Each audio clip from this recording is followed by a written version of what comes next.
तो आगे का अपना टॉपिक अपन कंटिन्यू करते हैं। मैंने कहा था जल्दी नेक्स्ट वीडियो आपके सामने आ जाएगा। तो देखो अपने हाइब्रिडाइजेशन की बात करी थी, ये कहा था कि व्हाट इज हाइब्रिडाइजेशन, हाइब्रिडाइजेशन क्या है और हाइब्रिडाइजेशन क्यों जरूरी है और हाइब्रिडाइजेशन क्यों होता है। तो ये बात अपने इसका जो फर्स्ट लेक्चर था उसमें अपने कर ली थी। अब देखो हाइब्रिडाइजेशन में बेटा एक लोन पेयर का रोल होता है। मैंने देखो यहाँ पे एक ऑक्सीजन एटम बना रखा है, ये H2O मॉलिक्यूल की स्ट्रक्चर है, ठीक है। और इसमें देखो क्या है, लोन पेयर है। और अगर इसका हाइब्रिडाइजेशन अगर आपको नॉलेज है तो मैं बता दूं, इसका जो हाइब्रिडाइजेशन होता है वो होता है sp3, ठीक है जी। अब देखो इसमें क्या इलेक्ट्रॉन पर central atom, central metal atom, ये जो सेंट्रल एटम है इससे जो बॉन्ड के थ्रू जुड़ा है, जैसे जो हाइड्रोजन ऑक्सीजन के साथ क्या जुड़ा है, बॉन्ड के थ्रू जुड़ा है, दिस इज कोवेलेंट बॉन्ड। तो इसको अपन बोलेंगे बॉन्ड पेयर। और देखो जो इसके ऊपर जो पार्टिसिपेट जो बॉन्ड नहीं बना रहा है उसको अपन बोलेंगे लोन पेयर। तो अभी अपन पहले पढ़ेंगे व्हाट इज लोन पेयर और फिर पढ़ेंगे बॉन्ड पेयर। लोन पेयर क्या होता है और बॉन्ड पेयर क्या होता है। तो सबसे पहले अगर मैं बात करूं बेटा लोन पेयर की, किसकी, लोन पेयर की, तो बना देता हूं। ये मेरे पास ऑक्सीजन था, ये तो दिस इज बॉन्ड पेयर और this is lone pair, this is bond. देखो क्या होता है लोन पेयर, पहला क्या है ना लोन पेयर। अगर मैं इसकी डेफिनेशन की बात करूं तो डेफिनेशन क्या है बेटा, लोन पेयर की डेफिनेशन क्या है, वैलेंस सेल के वो इलेक्ट्रॉन की, वैलेंस सेल की वो इलेक्ट्रॉन जो बॉन्ड बनाने में पार्टिसिपेट नहीं करते, मतलब जो बॉन्ड बनाने में भाग नहीं लेते, उन्हें हम कहते हैं लोन पेयर। लिखो, वैलेंस सेल की वो इलेक्ट्रॉन जो बॉन्ड बनाने में भाग नहीं लेते हैं,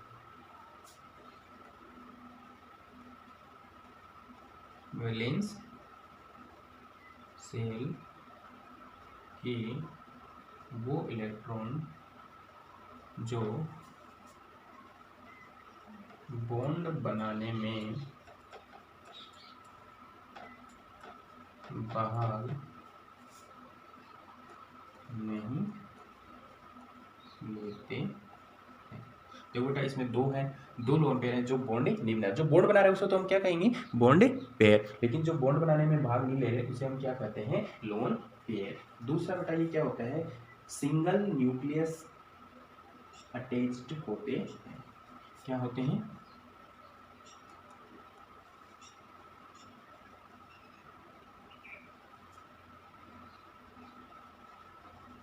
न्यूक्लियस अटैच्ड होते हैं। कैसे, देखो बेटा अपने पास क्या है, जैसे अपने पास ये ए है और ये अपने पास क्या है बी है, तो इसमें जो लोन पे इलेक्ट्रॉन रहेंगे जो बॉन्ड बनाने वाले वो तो इसके पास भी, इससे भी रहेंगे, इससे भी अटैच रहेंगे। लेकिन अगर इसके पास कोई लोन पेयर है तो वो देखो सिंगल एटम के साथ अटैच, किसके साथ है, सिंगल एटम के साथ क्या हो रहा है अटैच हो रहा है। तो इतना मैं समझ पा रहा हूँ कि आपको समझ में आ रहा होगा। थोड़ा वीडियो क्लियर आ रहा है कि नहीं आ रहा है, हाँ बिल्कुल क्लियर है। देखो सिंगल न्यूक्लियस के साथ क्या होते हैं अटैच्ड होते हैं। अगर मैं आगे बात करूं तीसरा कि जो लोन पेयर है बेटा वो एस करेक्टर लिविंग स्पीशीज होती है, जो लोन पेयर है वो S percent character loving species होती है। दूसरे शब्द में बोलूं तो जो लोन पेयर है बेटा वो इतनी टेंडेंसी रखता है कि दूसरे ऑर्बिटल्स में एस करेक्टर कम करके अपने में एस करेक्टर बढ़ा लेता है। तो लोन पेयर क्या है, वैलेंस शेल के वो इलेक्ट्रॉन जो बॉन्ड बनाने में भाग नहीं लेते, दूसरा सिंगल न्यूक्लियस अटैच्ड होता है और तीसरा लोन पेयर होता है वो एस करेक्टर लविंग स्पीशीज होती है। इतना समझ में आ रहा है बेटा इसके बारे में। देखो एक एग्जांपल के थ्रू उसकी बात करते हैं अपन, एक एग्जांपल लेता हूँ।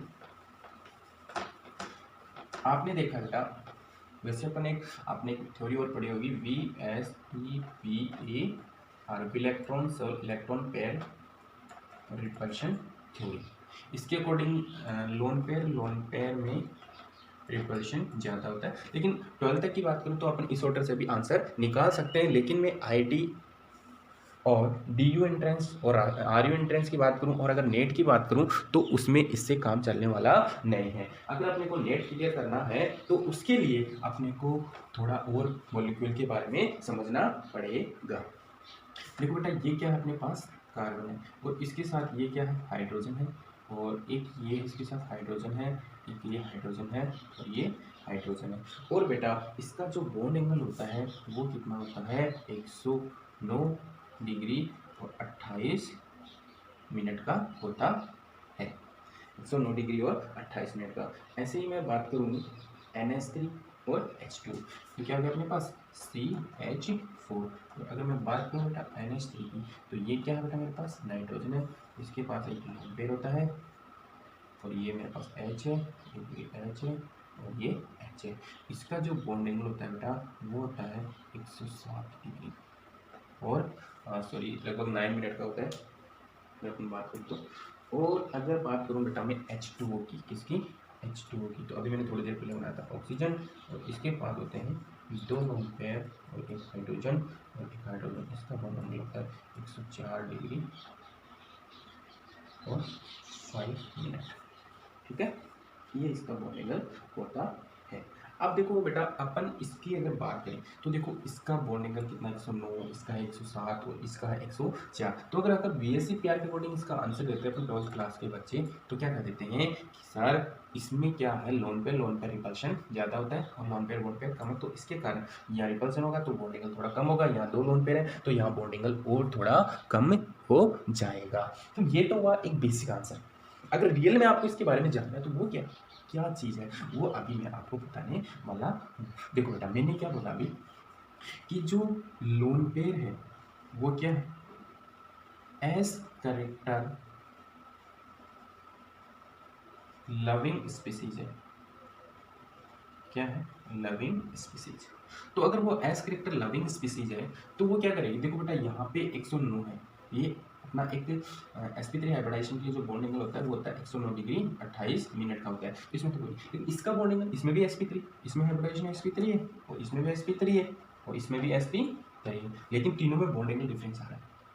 अब मैंने क्या बोला बेटा, जो लोन पेयर होता है वो दूसरों के एस करेक्टर को कम करके अपने में एस करेक्टर क्या कर लेता है, बढ़ा लेता है। और जब लोन पेयर अपने में एस करेक्टर बढ़ा लेगा मतलब इसमें परसेंटेज एस करेक्टर क्या हो गए, इंक्रीज हो गए, और इसमें परसेंटेज एस करेक्टर कम हो गए। और बेटा मैंने बताया था कि percentage S character directly proportional होता है बॉन्ड एंगल। तो अगर ये परसेंटेज एस करेक्टर कम हो गए तो बॉन्ड एंगल कम हो गए। इधर देखो बेटा 2 लोन पेयर है और 2 लोन पेयर, इन दोनों में से एस करेक्टर क्या करेंगे, कम करेंगे। एस करेक्टर कम करेंगे तो बॉन्ड एंगल क्या हो गया, और कम हो गया। तो इसका रिएक्शन ये है। तो अब अपन इतना समझने लगे हैं। बोलो इतना समझ में आया कि नहीं आया? बोलो सर अच्छे से आ गया। अरे क्यों नहीं आएगा प्रमोद सर, बढ़िया। अगर प्रमोशन की क्लास में पढ़ रहे हो तो बेटा डरने की बात है नहीं है, बस लेकिन ईमानदारी से आपको टॉपिक पढ़ना है। और अगर ईमानदारी से आप टॉपिक पढ़ रहे हो ना तो मैं आपको गारंटी देता हूँ कि कभी भी आप किसी भी कंपाउंड में हाइब्रिडाइजेशन निकालने में लेट हो। हाँ बहुत से हैं ये लोग, हाइब्रिडाइजेशन में ज़्यादा बड़ा टॉपिक नहीं है, बहुत से ट्विटर ने करवा रखा है, यूट्यूब पर देखो तो भरा पड़ा हाइब्रिडाइजेशन, आप डालोगे हाइब्रिडाइजेशन शॉर्ट ट्रिक बहुत बढ़िया से आ जाएगा हाइब्रिडाइजेशन। लेकिन बेटा एक्चुअल में हाइब्रिडाइजेशन की डेफिनेशन क्या है, एक्चुअल में हाइब्रिडाइजेशन क्या है वो आपको नहीं समझने को मिलेगा। शॉर्ट ट्रिक लगा दी, हाँ शॉर्ट ट्रिक मुझे भी खूब आती है, ये लो वैलेंस सेल और ये कौन पे, इसमें इतने का भाग दे दो, ये आ गया, उसको हाइब्रिडाइजेशन निकाल दो, इस कंपाउंड में इतना होगा। क्या बेटा PH3 में हाइब्रिडाइजेशन होगा या नहीं होगा, बताएगा कोई? निकाल देते हैं, क्यों, कैसे निकालेंगे? तो शॉर्ट फॉर्मूला याद है अपने को, कितने इलेक्ट्रॉन होते हैं, कितने इलेक्ट्रॉन है वैलेंस सेल में? तो बेटा ये बात हुई अपनी कंप्लीट। अब देखो अपन बात करते हैं किसकी, बॉन्ड पेयर की। पहला था अपना लोन पेयर अपना कंप्लीट हो चुका है, तो दूसरा अपना बॉन्ड पेयर। बाकी मैं अगर थोड़ा सा आपको और बता दूं कि देखो कैसे क्या करेगा कि अपने पास क्या है, ये नाइट्रोजन था और ये क्या था, लोन पेयर, और इसके साथ ये बॉन्ड बना है ये, और इसके साथ ये बॉन्ड हो गया बेटा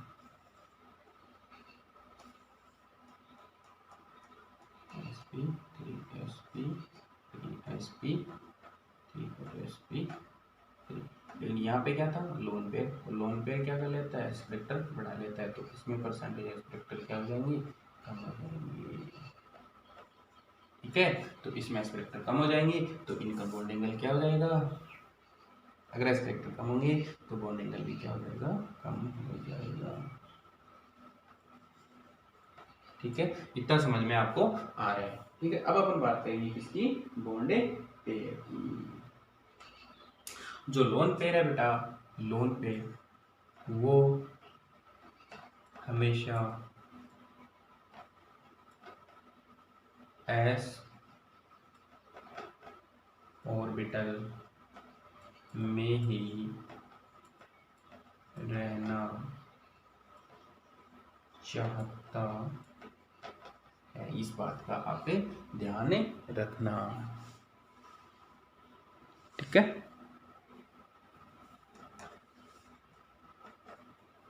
अब देखो अपन बात करते हैं किसकी, बॉन्ड पेयर की। तो बॉन्ड पेयर क्या था बेटा,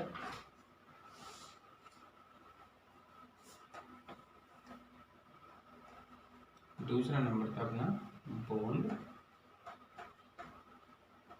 pairs. Bond pairs, bond pair की अगर मैं बात करूं तो बॉन्ड पेयर क्या है, देखो अगर ये अपने पास क्या है, कोई मॉलिक्यूल ए है और इसके साथ कोई इलेक्ट्रोनेगेटिव एटम जुड़ा है। अब ये इलेक्ट्रोनेगेटिव एटम है बेटा, इसकी इलेक्ट्रोनेगेटिविटी ज़्यादा है तो ये इस बॉन्ड के इलेक्ट्रॉन को अपनी ओर खींचता है।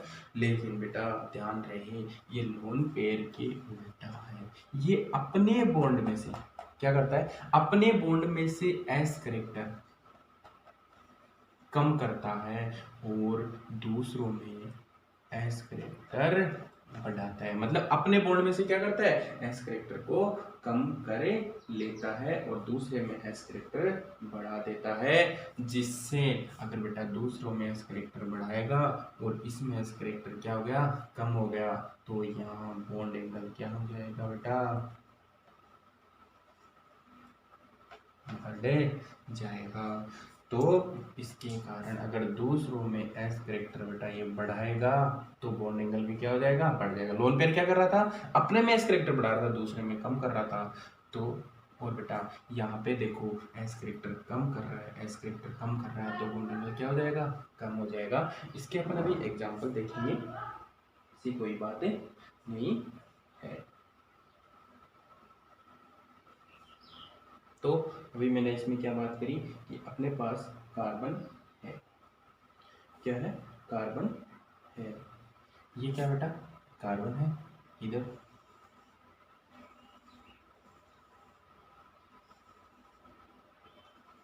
किसने बॉन्ड बनाया, एफ ने, इधर हाइड्रोजन ने, इधर भी हाइड्रोजन है और इधर भी हाइड्रोजन है। एक मिनट देखता हूँ, मैसेज है। ठीक है, इतना समझ में आ रहा है। ये देखो जो हाइड्रोजन है बेटा और इनमें हाइब्रिडाइजेशन है, वो है sp3 और वो है sp3 और वो है sp3, इसमें भी हाइब्रिडाइजेशन है sp3। लेकिन देखो इसकी इलेक्ट्रोनेगेटिविटी क्या है, ज़्यादा है।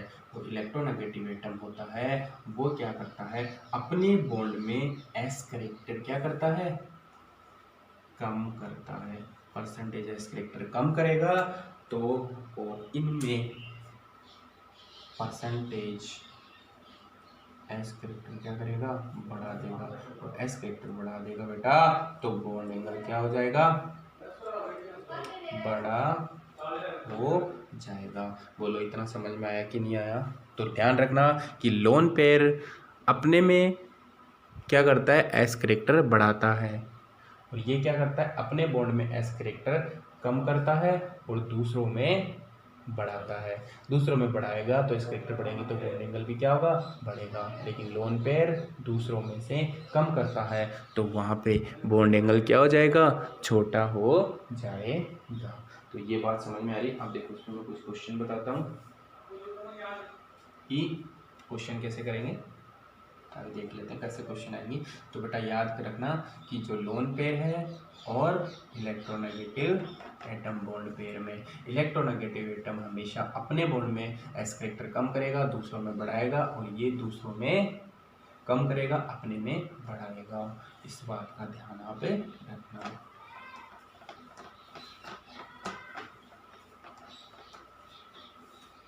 आगे देखो बेटा, क्वेश्चन है अपने पास, ये क्या है, कार्बन है, इसके साथ H और इधर H और H, इसका बॉन्ड एंगल है वो है θ1। और जो दूसरा है, ये कार्बन है, इधर है H और इधर जुड़ा है फ्लोरीन। फ्लोरीन क्या है बेटा, इलेक्ट्रोनेगेटिव एटम, और इसका बॉन्ड बना हुआ है θ2। अब देखो बेटा, दोनों में ये इलेक्ट्रोनेगेटिव एटम है तो अपने में से एस करेक्टर क्या करेगा, कम करेगा, और इनमें एस करेक्टर क्या करेगा, परसेंटेज एस करेक्टर बढ़ा देगा। अगर परसेंटेज एस करेक्टर बढ़ा देगा तो इसका जो बॉन्ड एंगल है वो क्या हो जाएगा, ज्यादा हो जाएगा। इधर क्या होगा, इसका जो बॉन्ड एंगल होगा वो क्या होगा, कम होगा। तो बताओ कौन सा बड़ा है, तो बॉन्ड एंगल हमेशा θ2 ग्रेटर देन θ1। तो θ2 जो ग्रेटर देन होगा θ2, क्योंकि यहाँ पे इलेक्ट्रोनेगेटिव एटम है और इलेक्ट्रोनेगेटिव एटम क्या करेगा बेटा, बॉन्ड एंगल को बढ़ा देगा। तो ऐसे क्वेश्चन आपके नीट या IIT और आपके यही क्वेश्चन यहीं से अगर आप कर रहे हो नेट JRF तो उसके अंदर भी क्वेश्चन आए हुए हैं। तो ये बेटा आप ध्यान रखें, ठीक है। अब अगर बात करें नेक्स्ट क्वेश्चन और है अपने पास, बॉन्ड लेंथ। मैंने क्या कहा था बेटा, अगर एस करेक्टर बढ़ेंगे तो बॉन्ड लेंथ क्या हो जाएगी, कम हो जाएगी। क्या हो जाएगी, कम हो जाएगी। तो देखो अपने पास एक प्रोक्साइड होता है, ये प्रोक्साइड देखा आपने O और ये bond O, open book like stick, ये हाइड्रोजन है और ये हाइड्रोजन है, इसकी डिस्टेंस है D1, ठीक है बेटा। तो ऐसा इधर हो रहा है, ऑक्सीजन इधर जुड़ा है फ्लोरीन, इधर जुड़ा है फ्लोरीन, इसकी डिस्टेंस है D2। अब बताओ बेटा, ये जो इलेक्ट्रोनेगेटिव एटम है ये अपने बॉन्ड में एस करेक्टर क्या करेगा, परसेंटेज एस करेक्टर कम करेगा, और इधर परसेंटेज एस करेक्टर क्या करेगा, बढ़ा देगा। और जब परसेंटेज एस करेक्टर बढ़ेंगे तो बेटा मैंने क्या कहा था, बॉन्ड लेंथ छोटी हो जाएगी, और तो क्या आ जाएगा, D2 D1 greater than D2। बोलो कोई problem, D1 greater than D2 हो जाएगा।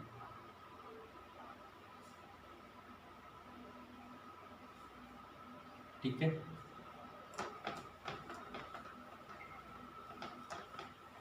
आगे देखो बेटा, नेक्स्ट बात करें पर नेक्स्ट है बेटा अपने पास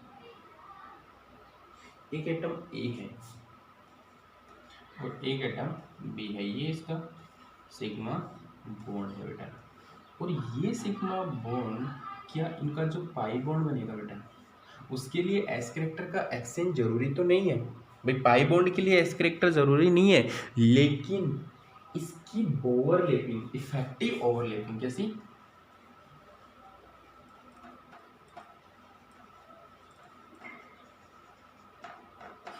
इफेक्टिव ओवरलैपिंग के लिए जरूरी है। अगर यहाँ पे भी एस करेक्टर, अगर ये बॉन्ड शॉर्ट हो जाएगा, क्या हो जाएगा, शॉर्ट होने का मतलब है परसेंटेज एस करेक्टर क्या हो गए, बॉन्ड क्या हो गए, ज़्यादा हो गए। अगर परसेंटेज एस करेक्टर ज़्यादा होंगे तो बॉन्ड शॉर्ट होगा, और बॉन्ड शॉर्ट होगा बेटा, अगर ये बॉन्ड शॉर्ट हो जाएगा, ये ए है और ये बी है,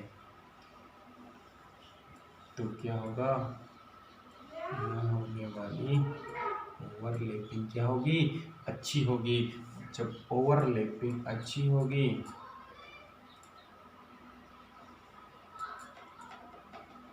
तो बॉन्ड भी क्या होगा, स्ट्रॉन्ग होगा।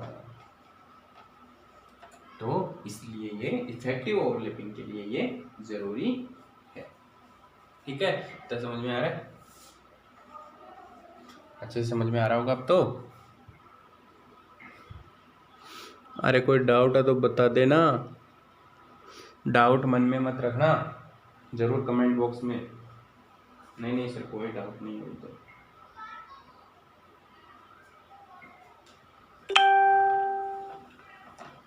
ऐसे देखो अपने पास क्या है बेटा, ये कार्बन है, ऑक्सीजन डबल बॉन्ड है, H है और H है। ये देखो बेटा डबल बॉन्ड क्या कर देता है, डबल बॉन्ड दूसरों में से S कैरेक्टर कम कर देता है।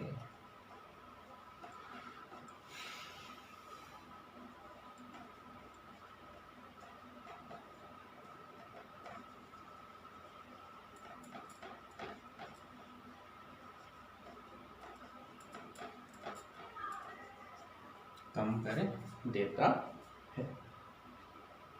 अगर एस कैरेक्टर, इसमें से एस कैरेक्टर क्या हो जाएंगे, बढ़ जाएंगे, और इसमें एस कैरेक्टर क्या हो जाएंगे, कम हो जाएंगे। ठीक है, मतलब जो डबल बॉन्ड होगा। तो अब मैं इसका आपको ऑर्डर बता देता हूँ कि सबसे ज्यादा एस कैरेक्टर कौन कम करता है।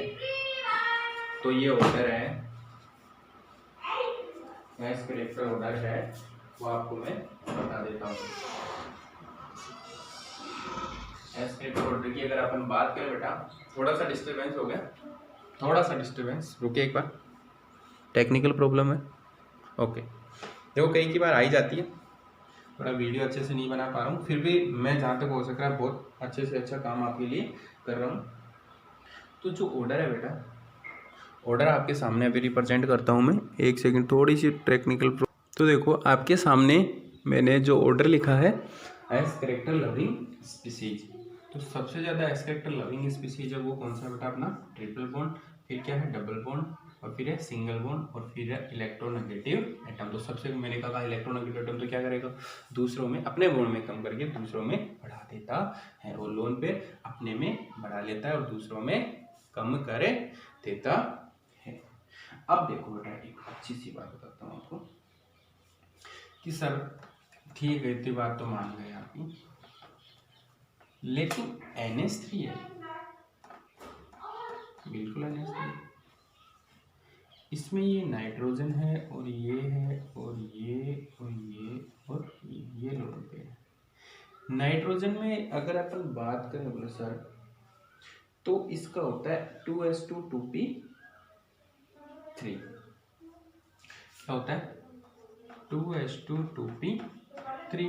तो इसके अंदर इसके 2 इलेक्ट्रॉन और इसके अंदर इसके एक पी, तो तीनों ने क्या कर लिए, 3 बॉन्ड बना लिए। अब ये अपना लोन पे है, तो इसको हाइब्रिडाइजेशन की क्या जरूरत है भाई, इसको तो हाइब्रिडाइजेशन की जरूरत नहीं है, तीनों ने 3 बॉन्ड बना लिए और लोन पे रखना है, तो इसको हाइब्रिडाइजेशन की जरूरत ही क्यों पड़ी, क्वेश्चन वाली बात तो नहीं। तो बेटा जब अपने कहा था कि COCH4 की बात करें, तो अपन ये पास H था, ये H है और ये H है और ये H है, यहाँ का बॉन्ड एंगल था 109 डिग्री 28 मिनट, लेकिन इसका जो बॉन्ड एंगल आ रहा था बेटा वो आ रहा था 107। ये तो गड़बड़ हो गई बात। अब बेटा जब अगर स्पीसीज अगर पार्टिसिपेट नहीं करती हैं, तो इसका जो बीच में जो बॉन्ड एंगल आएगा वो कितना आएगा, 90। मतलब p ऑर्बिटल का जो बॉन्ड एंगल आएगा वो कितना आएगा, 90। कितना आएगा, 90। तो 90 आएगा, मतलब mixing depend on bond angle. अगर किसी का भी बॉन्ड एंगल 90 से ऊपर है, मतलब उसमें मिक्सिंग हुई है, क्योंकि P का कितना आ रहा है 90। अगर इसमें मिक्सिंग हो गई तो उसमें S कैरेक्टर आ गए, और S कैरेक्टर आ गए तो परसेंटेज S कैरेक्टर बढ़ेंगे, तो उसका बॉन्ड एंगल भी बढ़ेगा। तो बेटा याद रखना हमेशा, अगर आपको कोई कंपाउंड दिया हुआ है और उसका बॉन्ड एंगल अबव 90 है, तो उसमें हाइब्रिडाइजेशन होगी। ये बात तो सही है सर, बिल्कुल होगी। तो आपको पता है कि इसका जो बॉन्ड एंगल होता है वो कितना होता है 107.4। तो इसमें बॉन्डिंग इसलिए होगी। तो बेटा देखो यहाँ पे तो क्या हुई, यहाँ पे मैंने बताया था दिस इज आइडियल, अपने पढ़ाया था नॉन आइडियल और आइडियल मिक्सिंग। आइडियल मिक्सिंग में क्या होगा, परसेंटेज एस करेक्टर इक्वल होंगे, मतलब जितने पी के आएंगे उतने ही एस के करेक्टर पार्टिसिपेट करेंगे। तो NH3 के अंदर, तो NH3 के अंदर क्या जरूरी था बेटा, तो NH3 में क्या जरूरी था ये बताओ मेरे को। तो देखो बेटा ये एक मैंने एक और भी बताया था स्टेबिलिटी का नहीं, क्योंकि ये नाइट्रोजन की साइज छोटी है। अब इसमें क्या हुआ, जो लोन पेयर है बेटा वो किस में रहता है, एस में रहता है, इतना तो बताया था। और एस में रहता है तो एस से ये क्या बनाएंगे, बॉन्ड बनाएंगे। ये तीनों ने बना लिया sp3 और sp3 और sp3। तो मैंने बेटा आपको एक चीज और बताई थी कि कई बार रिपल्सन, साइड एटम के रिपल्शन को दूर करने के लिए भी हाइब्रिडाइजेशन जरूरी है। क्योंकि बेटा यहाँ पे देखो नजदीक है और यहाँ पे स्टेरिक हिंड्रेंस बोल दो या रिपल्सन बोल दो। अगर यहाँ पे स्टेरिक हिंड्रेंस है तो ये मॉलिक्यूल क्या है, अनस्टेबल है। और अगर इसको स्टेबल होना है तो इसमें एस करेक्टर क्या करने पड़ेंगे, इसको लाने पड़ेंगे। और अगर इसमें से ये एस करेक्टर मिक्सिंग करेगा तो बॉन्ड एंगल क्या हो जाएगा, ऑर्बिटल्स की साइज क्या हो जाएगी, बड़ी हो जाएगी। तो बॉन्ड एंगल क्या हो जाएगा, बढ़े जाएगा। तो इसलिए इसमें हाइब्रिडाइजेशन जरूरी है। तो अब भूलना मत कि NH3 में हाइब्रिडाइजेशन क्यों जरूरी है। स्टेरिक हिंड्रेंस क्या होता है उसमें, स्टेरिक हिंड्रेंस।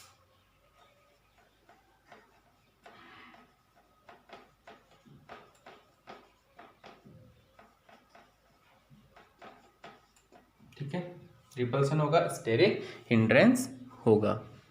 तो समझ में आ रहा है।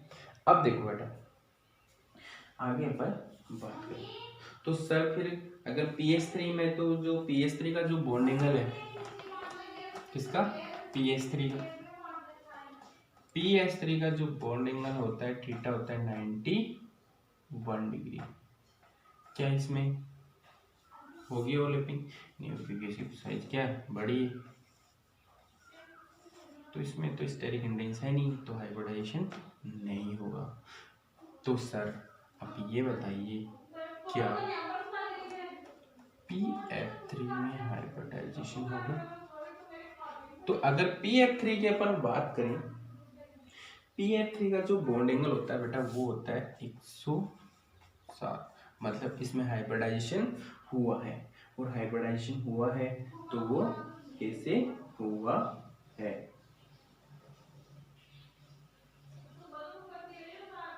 बताओ। एस करेक्टर बड़े हुए हैं। अब तो एस करेक्टर तो बड़े हुए हैं, लेकिन बेटा इसमें एक चीज और है, वो क्या है कि इसकी साइज तो बड़ी है। ये बात होगी, ठीक है जी, कोई बात नहीं, ये अपना फॉस्फोरस है। बट इसके अंदर क्या जुड़े हुए हैं भाई, फ्लोरीन, फ्लोरीन और फ्लोरीन, 3 एटम फ्लोरीन है। और तीनों के तीनों क्या है,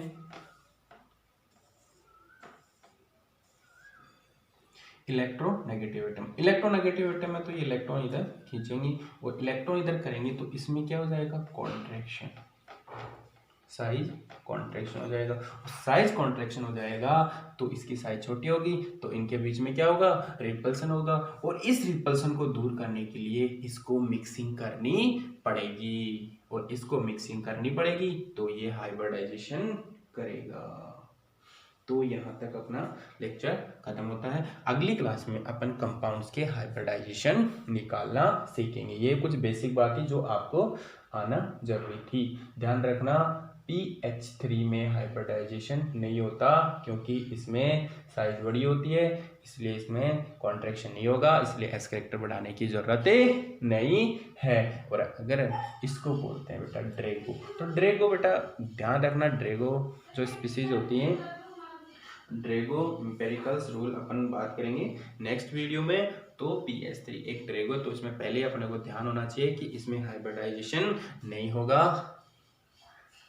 तो आज की क्लास को यहीं समाप्त करते हैं। अगर ये वीडियो गाइस आपको अच्छा लगे तो इसको जो बच्चे ट्यूशन देके नहीं पढ़ पा रहे उन तक शेयर जरूर करें और बेल आइकन को दबाएं। बेल आइकन दबाओगे तो हमारी जो नोटिफिकेशन है आपको सबसे पहले मिल जाएगी। और सब्सक्राइब करना तो भूलें नहीं, चैनल को सब्सक्राइब जरूर करें। धन्यवाद।